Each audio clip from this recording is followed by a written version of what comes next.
अरे दोस्त तू कुत्ता है क्या? अरे न रे। तका लौड़ू है। दोस्त हाँ चलेंगे बाजार। हाँ हम खाएंगे लाई, तू खाइए सरल बिलाई।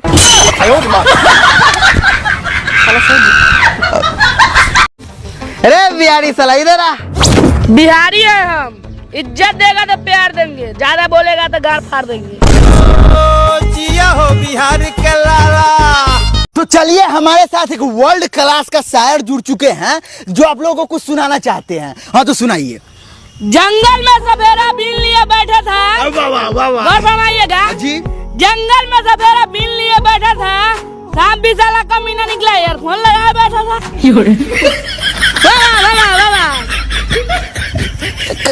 लाल दुपट्टा उड़ गया तेरी हवा के झोंकों से। आजकल बहुत गाना गा रहे हैं। हाँ बेटा तेरे मौसी का पटाना है।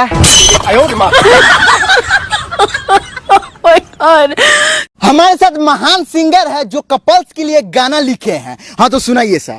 मेरी जानू तू हमसे प्यार नहीं करता, नैनाचार नहीं करता, कमल में घुस के सेक्स नहीं कर, सॉरी कमल में घुस के प्यार नहीं करता।